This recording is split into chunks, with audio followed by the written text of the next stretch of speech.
Hello, I'm John Freelock, and talk today is about open source beyond Drupal and various tools and things that we use for running our business. We are very much an open source shop. Freelock is my company. We have 7 people working right now, and we use as much open source as we possibly can. There's a few areas that we're still leaning on other things, but I think we're more open than most shops out there. And so I'm just sharing some of the stuff that we use behind the scenes with a little bit more of a technical angle than I often give with some of the how to do it, how to manage self-hosting and all of that. So Summit sponsors managed to get the slide in here earlier today, and thank you to everyone that made this possible. This is such a great venue. I've been really enjoying seeing it here and seeing everybody having good conversations. So I was gonna go through, first the why, and then the how, and then finish up with the what is the basic idea here. So starting with the why. One of the things that I've really been trying to do for the whole period that I've been running my company is help the mid-market compete with the big tech companies. And so in my view, software as a service has a number of problems with it.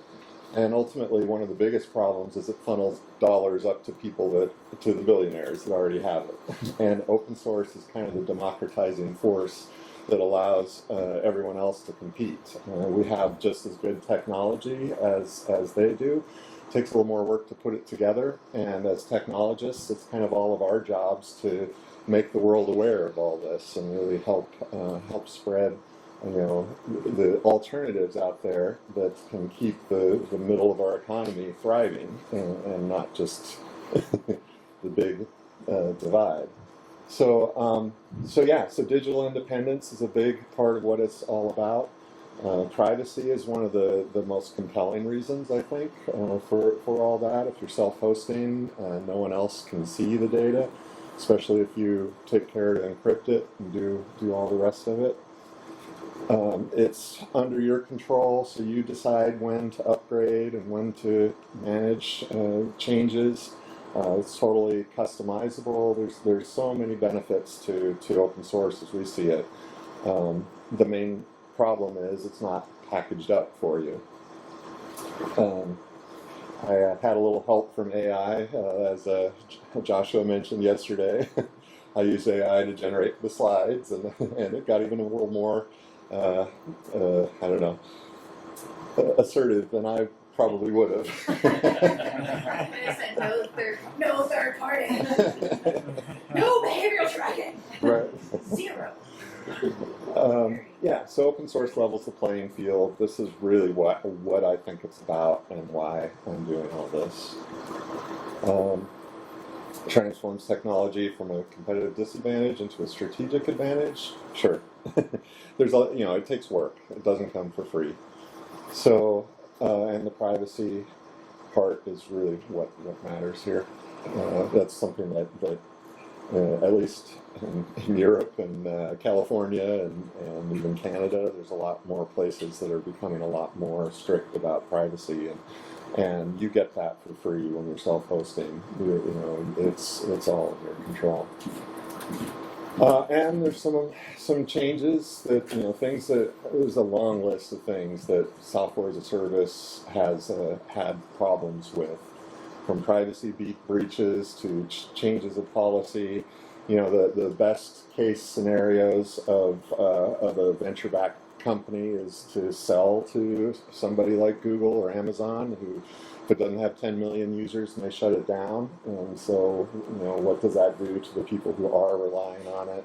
I think it is really, open source is the antidote to all of this. But it doesn't come for free. If you're running the software instead of somebody else running it, now all of the security issues that come up, all of the hosting, uptime and reliability and backups are now on you.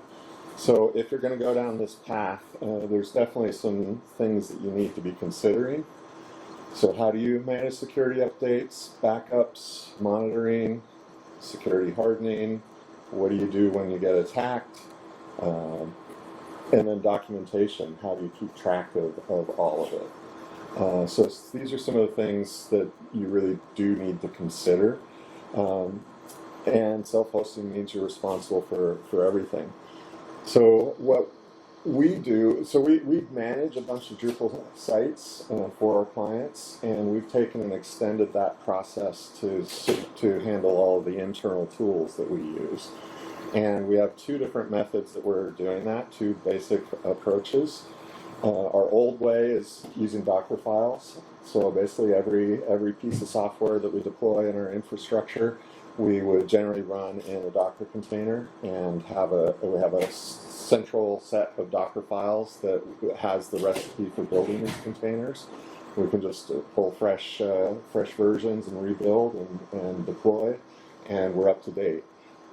We also keep track of everything. So we have a central Drupal site that is our sort of our management system that we track all of the software we're running, and we put in notes in there, comment with every release of the new version, and so comments are nice time-stamped, and you can add fields to those for the versions, and so we have a log of all the software updates we're doing.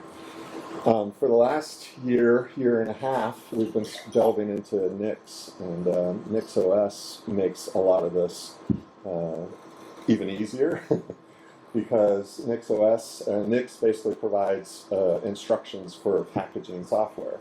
And we can pull from the Nix packages repository, which has over 120,000 software packages in it. And is kept up to date, generally within a week or two of a new update. It's in Nix packages.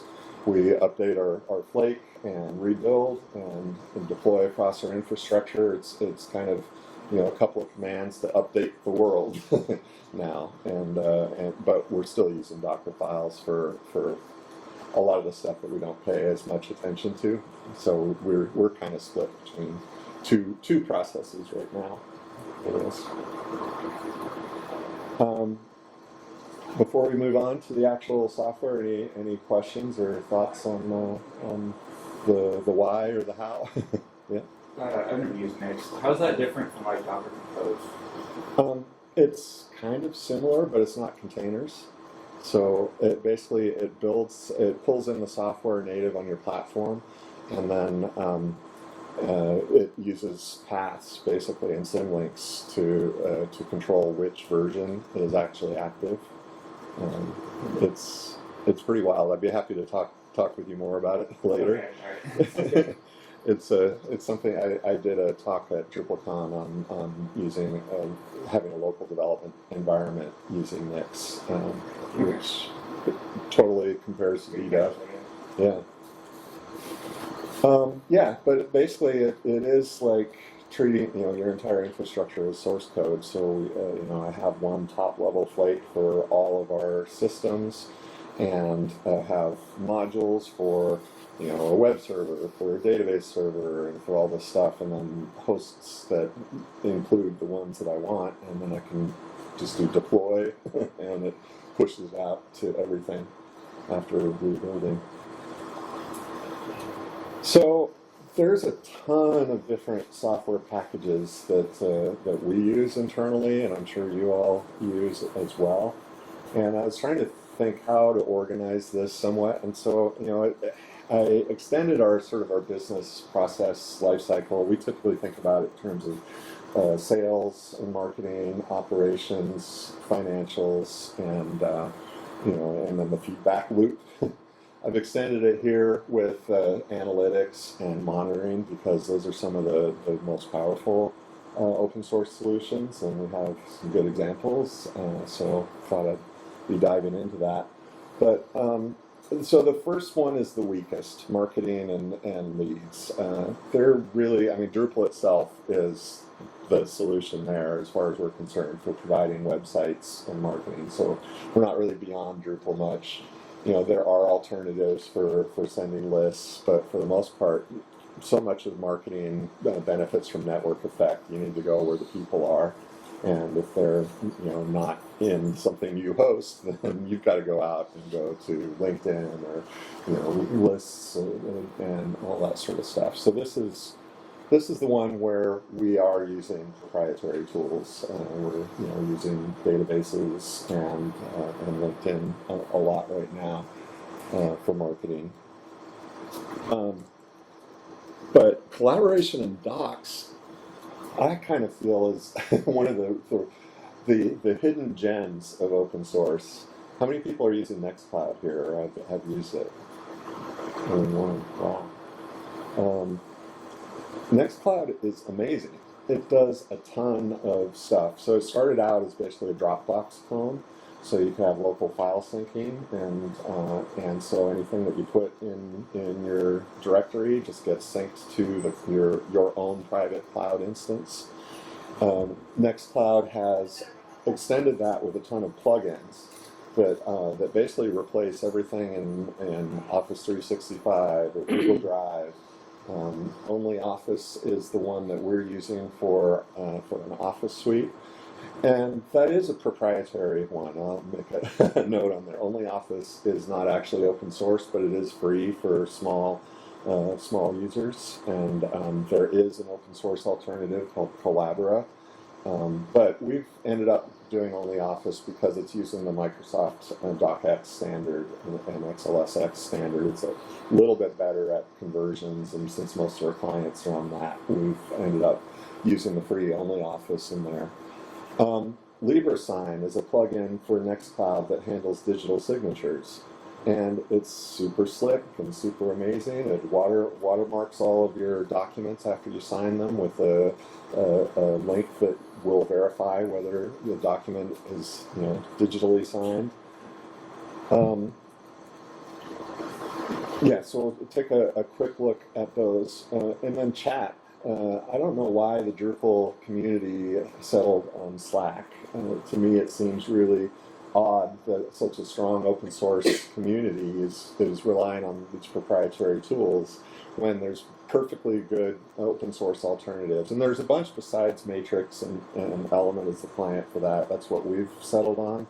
There are others out there, Rocket Chat and what's the not Zulu? There's a few other open source chat systems. Mattermost, yeah. Zulip is one, which is great also. Yeah.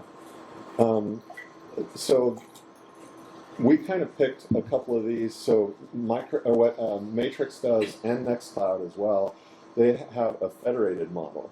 So whereas all these other systems are a single server that everybody is talking to and shared on there, both NextCloud and Matrix, you can run your own server and you can talk to everybody else on the internet. So the servers are federated. If you're on your Matrix server and I'm on my Matrix server, I can still chat with you.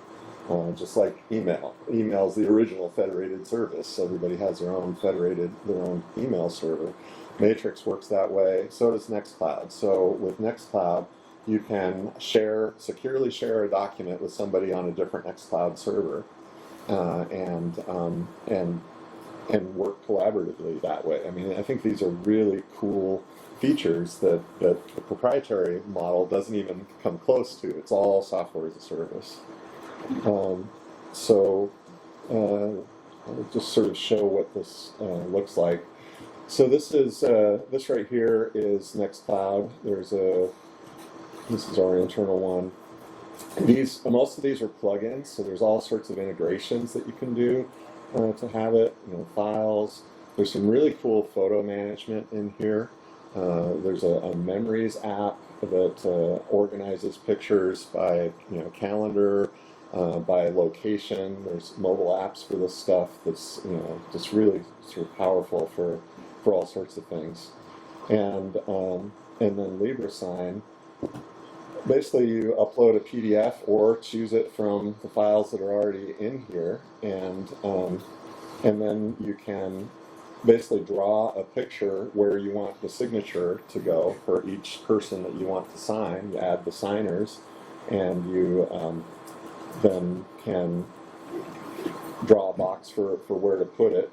And then when they sign it, I guess that's not a good example, but when they sign it, it ends up, they can draw a signature, they can do whatever it is they want in the document, and then it sends it out just like a DocuSign process. You are your own signing authority with this model, so there may be cases where you need a third party to do that legally. I don't think that there's any laws around that here, but in the EU, I think there are some third party signing things. For here, I think it's as good as anything that you could do, aside from if you really do need that third party authentication. This is only Office. Just open the spreadsheet of an export we were working on. This is collaborative editing, so if somebody else follows the link, they can edit here at the same time as me. You see their cursor in here. And one of the nice things about it is that you can send that link and make this editable to the world, and they just follow the link and they're in there without having to sign up even, which is one of the big challenges I've had with Google Docs. Google Docs revoked my forever free account, and now I can't even use Google Docs on my main email address because it says I need to pay. And I'm like, why am I going to pay? I have everything I need. So when I'm working with clients, I have to give them my Gmail so that I can read the documents they send over, which pisses me off. This is so much easier. We can just send a link to a client, they're in the document editing. Or we can create an account, put security around it really easily. It's just a really nice way to go. So, any questions about that, or? Just a comment. One tool that I really like in the collaboration area for free software that is great is HedgeDoc. It's not like a file sharing thing, but it is a collaborative markdown editor. Okay.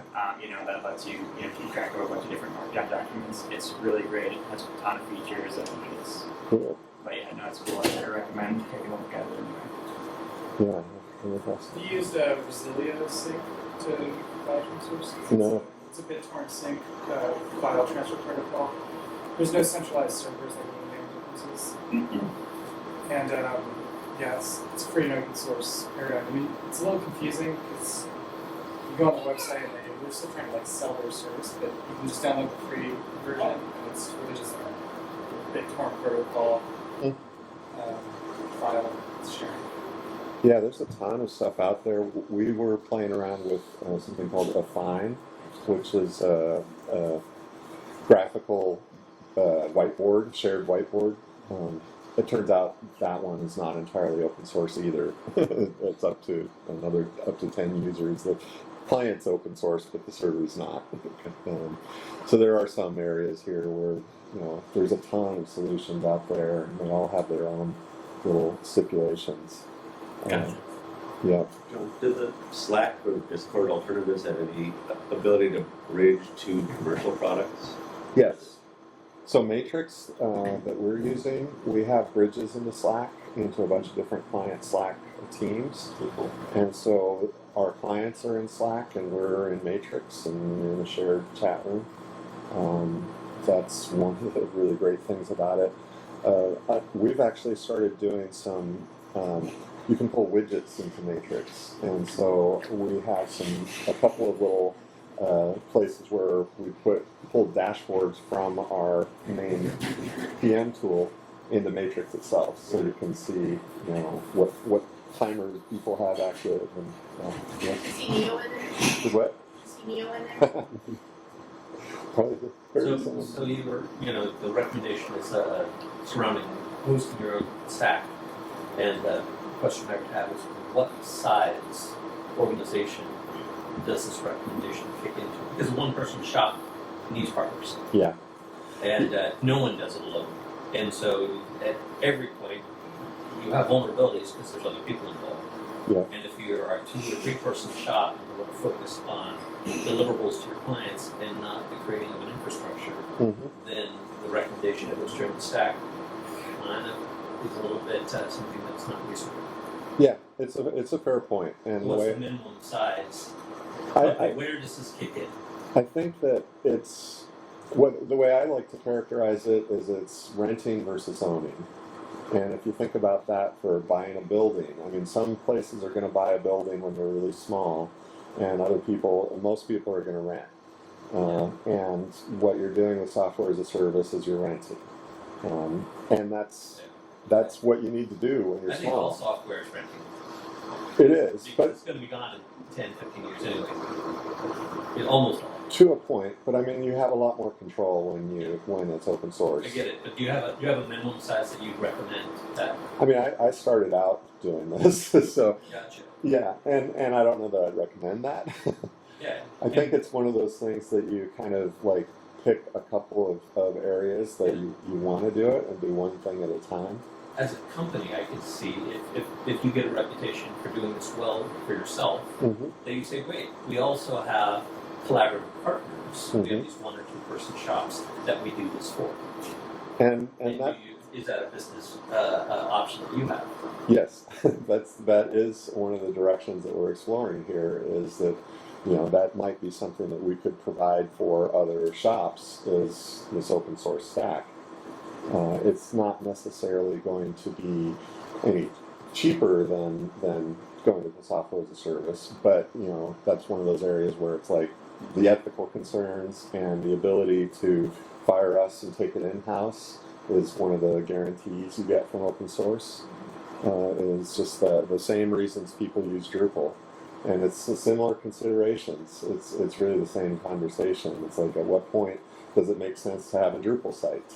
I mean, you certainly can as a solo business owner, but do you need it? Or are you better doing a static site or a WordPress? There's it's very similar sorts of decision making around that. So this all has to like live on a server, like a piece of hardware. But if it's in your closet and your house faces like a catastrophic disaster, or the power goes out in your city for 3 days, like how does that co-location and backup actually function? Well, and that goes to similar to the decision-making question, is that, at what level are you going to outsource stuff? And we've chosen to outsource our infrastructure. So we are using normal cloud infrastructure. We like to go with socially responsible, smaller places, but we still have a bunch in AWS and Google Cloud and DigitalOcean and Linode. Those are the main ones we're using. And we've decided that we don't want to deal with hardware. So we're outsourcing that stuff for those reasons. You're taking these packages and putting them on other people's computers still. Yes. Yeah, that's what we're doing. So yeah, I don't want them in my basement if other people are relying on it. Maybe if you had partnered agencies, then you could have boxes in each other's offices. Mm-hmm. Yeah, and it's always an option to, because we are multi-cloud in this way, we also manage servers on-premise for clients as well. So that's always an option as well. So DevOps, what are we doing on time? Okay. There's some really cool solutions in here. And so besides GitLab, which, GitLab, we all know you can self-host, and people do successfully, but it's from all accounts, it's a lot of work to do. We've settled on, I've been calling it ForgeJo. Somebody told me, no, it's ForgeJo. I don't know. It's ForgeJo. ForgeJo. ForgeJo. Okay.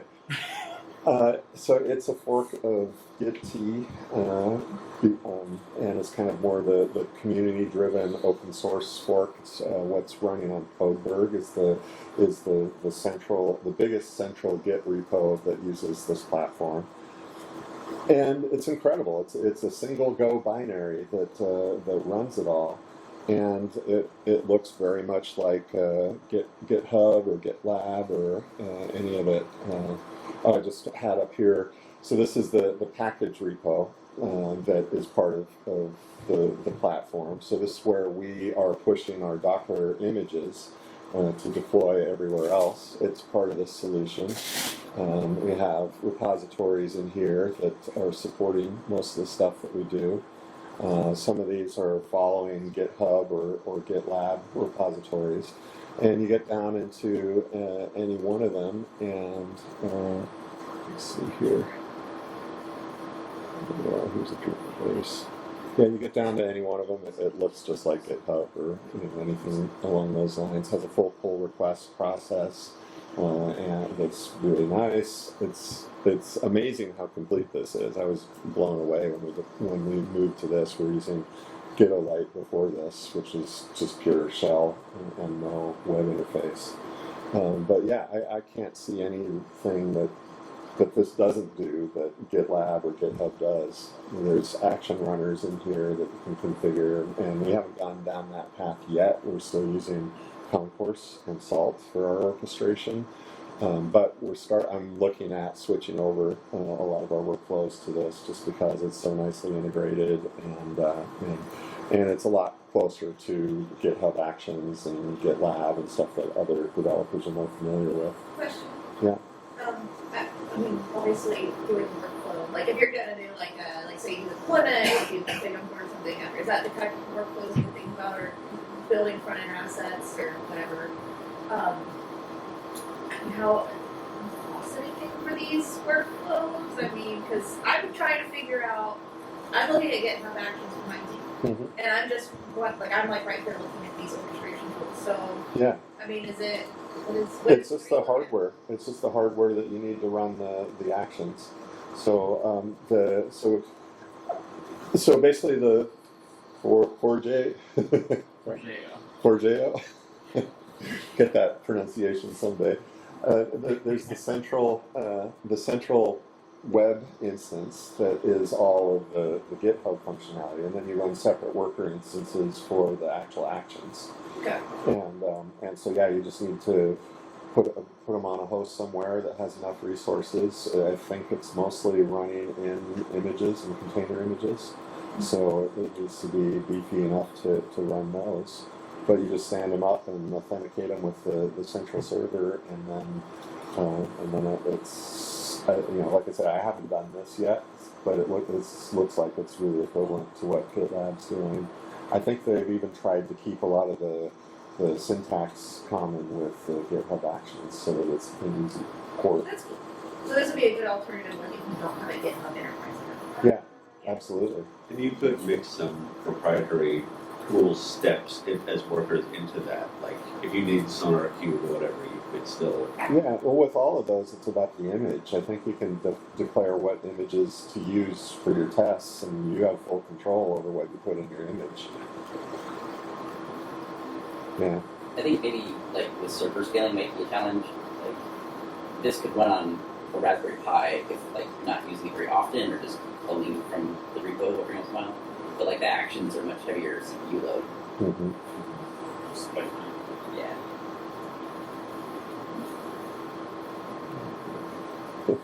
Says I'm supposed to be talking now.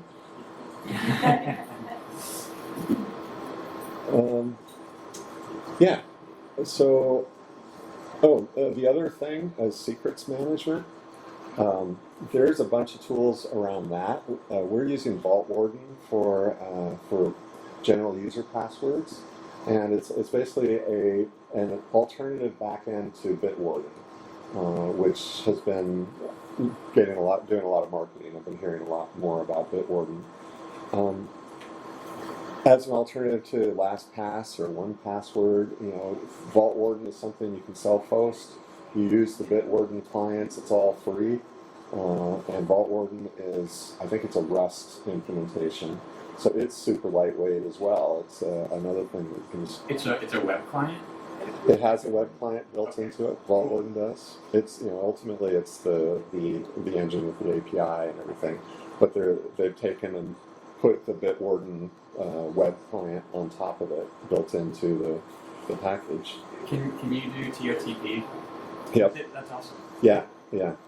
And we are doing that to share the second factor auth across our team. So kind of defeats the purpose of that, but But yeah, it's one of those security considerations that you need to be aware. You're kind of defeating the purpose, but for a dev team, it's kind of necessary at times for that. It also even does the passwordless stuff, the passkeys. There's an implementation of that as well. So I'm using a passkey from that to log into GitHub now, and so that's all there. For some of the actual infrastructure, we're actually using a different one, which I didn't even put on here, but we're using HashiCorp Vault, which is now forked into OpenBow, and that's like a more of an enterprise level CI/CD, or integrates with lots of CI/CD tools for secrets management, and I've been starting to use that for the Nix stuff as well as a secure way to manage secrets. So yeah, I've never really understood why you would trust your secrets to a software as a service place. I mean, I'm just not comfortable with that in general. I mean, it does mean that I'm responsible for that, and I know that's the argument, is like, are you going to do a better job than LastPass with 100 software engineers? But, I don't know. It's like, can you trust all of those Well, they're too? the biggest target too. Right, exactly. At least I've heard they do, but yeah, I don't do that personally because it's like you're just like putting a big target on all your stuff. Yeah. Look at me. Where do you find it? I had like one password compromise like 15 years ago, and like never again. So I use the Resilio BitTorrent with KeyPass. Uh-huh. Like open source and secure. KeyPass is like multi-factor, Yeah. file key, and Yeah, I used to use KeyPass, but with having the team and needing to share passwords, moved over to VaultWarden, and I've really liked it. The browser integration is really nice. we actually use KeyPass, but we keep our KeyPass database in NextCloud, Uh-huh. and then just sync it up and down. So Yeah. Yeah, I mean, that's what I was doing so I could get it on my phone. But we weren't sharing it across the team, is the thing. So, yeah.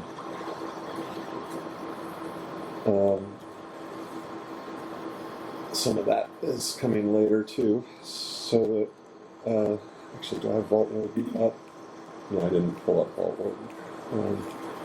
But it's also really an easy thing to use. So back to more of the business side of things.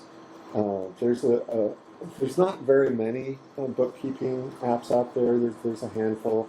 LedgerSMB is the one that we've settled on and use for double entry accounting, and I'm a core committer on the project. It's a Perl-based thing that's been around forever, forked out of an earlier one called SQL Ledger.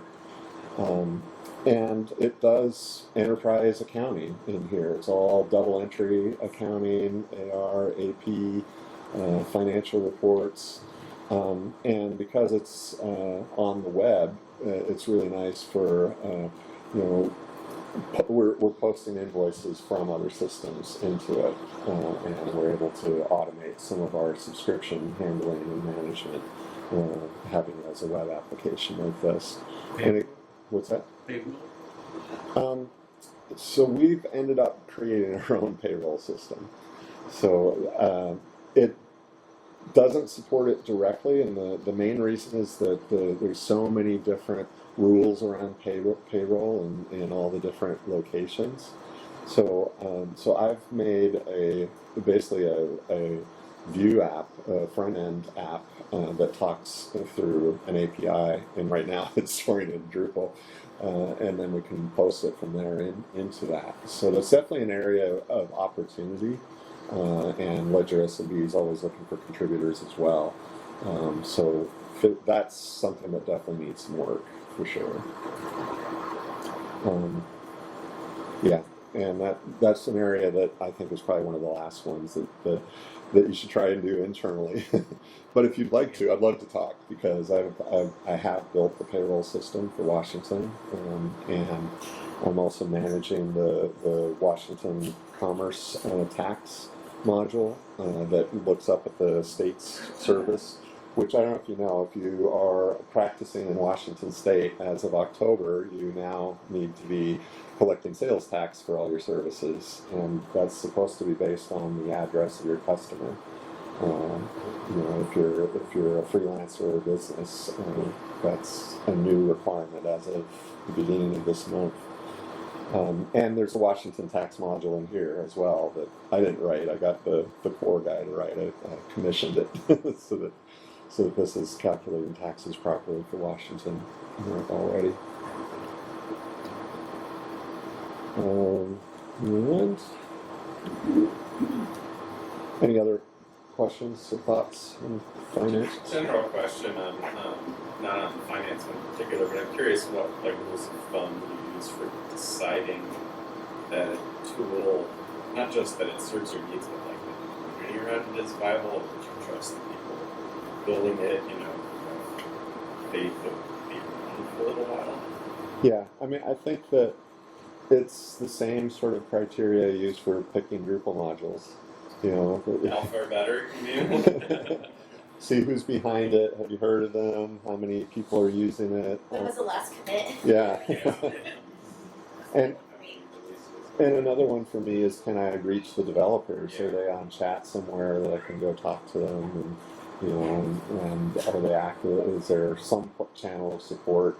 How friendly are they to bugs and issues?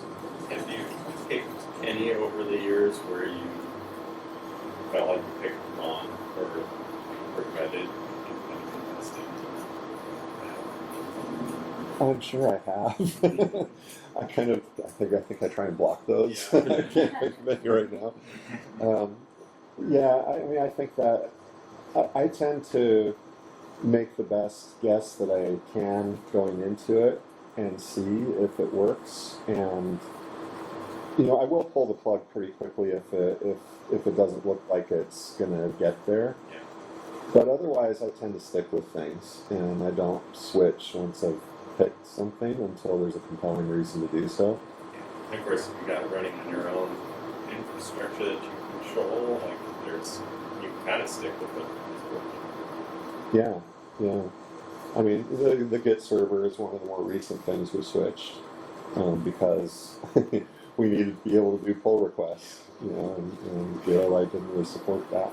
Is there a time frame that are you thinking that I need this to last for at least 5 years or 3 years, or are you just expecting things to kind of continue?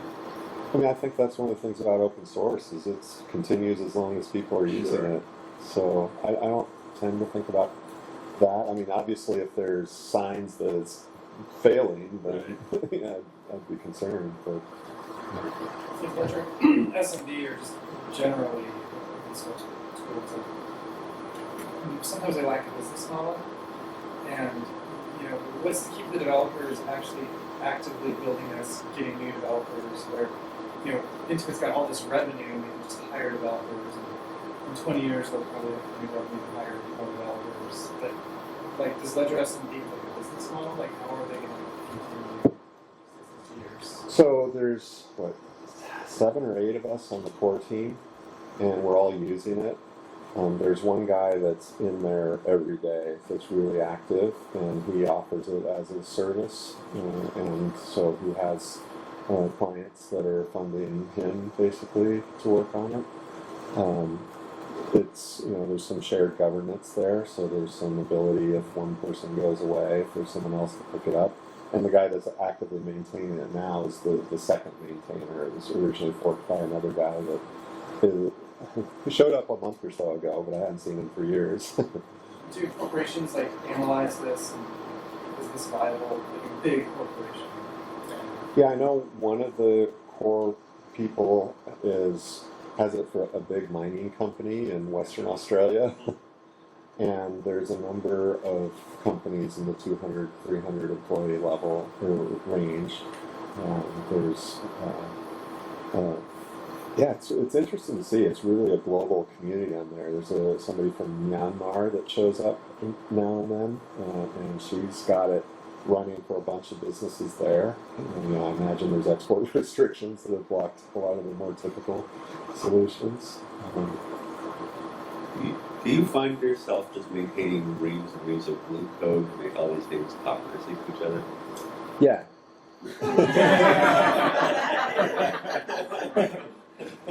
And I actually have a slide on that coming up here. But before we get there, we have some analytics. And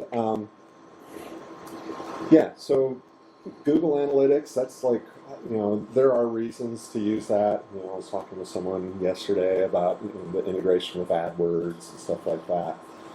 But man, that is a privacy nightmare. And they're under constant lawsuits in Europe, and they keep on hand waving, saying we got this covered, and then they're sued again. And why not host it yourself? So if you haven't seen Matomo, here's that one.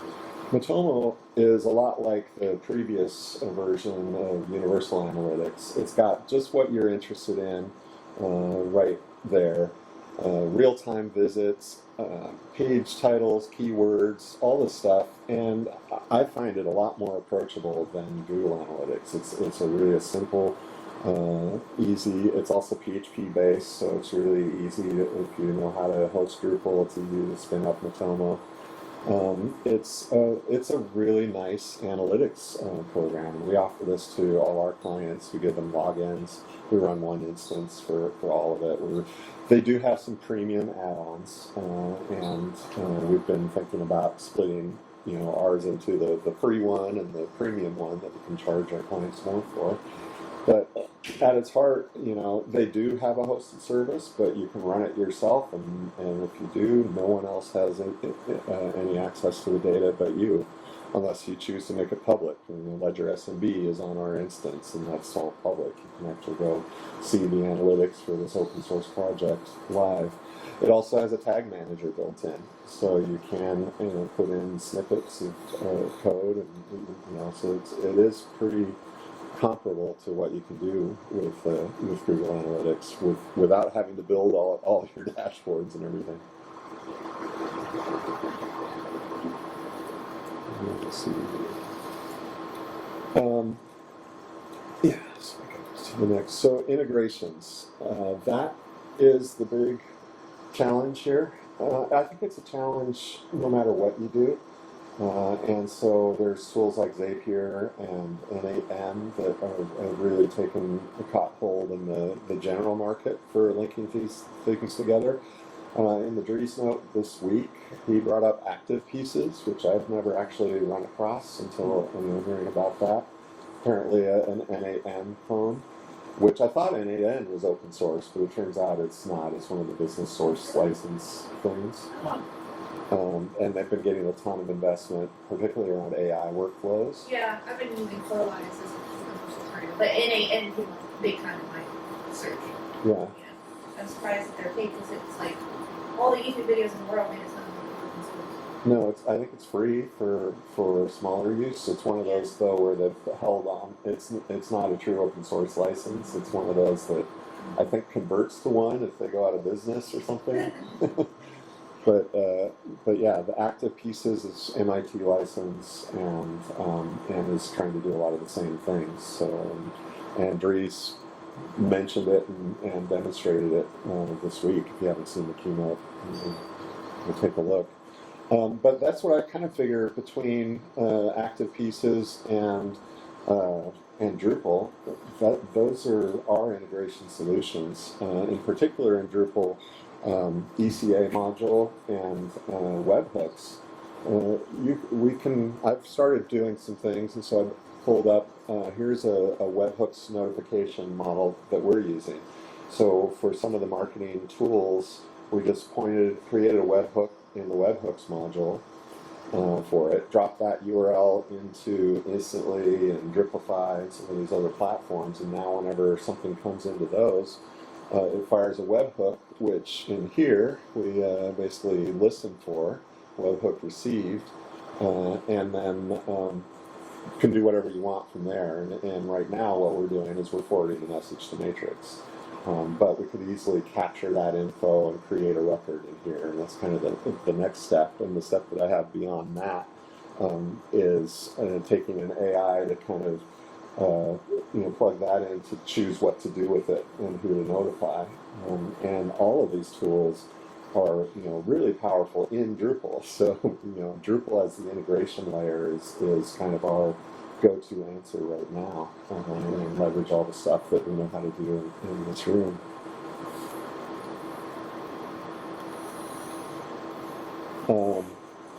Active Pieces is much more they have something like 500 services that they plug into, and I think Three's picked it because they already have a Drupal one, and the integration there, besides being open source. Any other thoughts, comments on that? I'll share that in our e-commerce solution, we've created an UCA, target, so we have stuff pushed, transaction records are pushed into Azure, which sends the JSON into our webhook, and so it creates the UCA model to create transaction record entities in our system for every transaction that's happened, find the originating submission, update its status, and then people can get the reports about whether it's been paid or rejected and all that stuff. As well. Yeah. And then kind of the final bit of this is keeping it up and running. And this is an area where open source kind of blows a lot of the, closed source stuff out of the water. I mean, there are some really good tools on the left side for log analysis and management, and that stuff gets really expensive to self-host because of just the sheer size and volume of log management. So that's not an area that I've taken on. But monitoring and and alerts and a lot of that sort of stuff is really solid in the open source world. Prometheus, the entire industry is using Prometheus. Anybody? Are you all familiar with that? I was in one organization that used it, but I don't know if this was just like the team or my lack of knowledge, but from my understanding it was more for server management and wasn't really giving observability into like front end assets. New Relic, we've started to use that a little bit in Sentry, which is not it's pretty cheap, but it's not great. Let's see, where's my main dashboard? So we're using, we have a variety of things that are on ours. So we're looking at disks that are filling, last reboot, upcoming SSL renewals, response codes on websites. We do have a lot on to that point.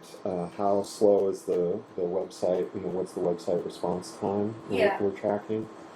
Just a random question because I'm really like I want to know this for myself. Have you been able to get like info on like cache headers and response like information? Like basically, we have been having discrepancies where we're not anyways. We're curious if people are hitting cache invalidations. Like our testing is good, but like the real world data, I'm just curious if you have anything like that. We have a discrepancy as well between the edge caching and what actually hits your site. Yeah. And so, we've got New Relic and we've got a few tools. Yeah. And it's really hard to get good metrics when there's an aggressive cache on it. Yes. Yeah. So there's I don't know, I'll have to think about it a little bit. There's a black box exporter is what we're using for measuring the timings on this and the response code. I don't know that you can look at the headers with that. There probably is a way. I did it Sentry, but I was hoping there would be like, I was just curious if you had that. So what we have done is, so Uptime Kuma is our secondary. So we have. We have a secondary monitor, so we monitor our monitors, and this one's a really nice status page thing. So it gives you, your dashboard for what's up in the histories, and you can have public ones that are exposed that people can see the current status and uptime for various things. We did work on this for basically bypassing the cache, so that we could see if the underlying service was up. And so I did do some things around But I guess that was in the web server itself, Yeah. detecting when it came from here to bypass the cache so that so that we could see if the underlying service was getting hammered. Yeah, right. So yeah, I don't know of any offhand, but you could probably, the other thing about Prometheus is it's all just sort of data that's plain text, and you can create your own exporters that generate that text, and the node exporter has will read a text file. So for a few of those metrics, I've just on the cron job exported things to a text file, and then it shows up in Grafana here. That's cool. Yeah. Yeah. And then yeah, this is just kind of the wrap up of why and what for self-hosting, and this is basically the end of the talk. If you have any questions or anything more, I think we're right at about a time, so 10:50 here. So I guess one of my biggest pain points with having everything be free software is time tracking. Do you use Ledger for keeping track of just like what you need to bill, or do you have a time tracking solution that you like? No, we have it built into our Drupal site that we use for managing everything, but everyone complains about it. So, yeah, so it needs work. Yeah. You have a Jira replacement? So we started with OpenAtrium in Drupal 6, and Drupal 7 kind of ruined it, and we tried porting it and everything, and what we have now is Drupal 10, based on the old OpenAtrium stuff, and that's what we're using. And yeah, it's rough. We're also using a Taiga is a Python based, and it's much more. It's the problem we have with that is you have no cross project views, but we're using that with our clients because it's a bit more of an agile workflow type of thing, and so we have those talking to each other whenever we do stuff in Taiga, create time cards for you. You get Kanban type stuff. Yeah. Looks like people are waiting here for the next. So. Thank you. Thank you.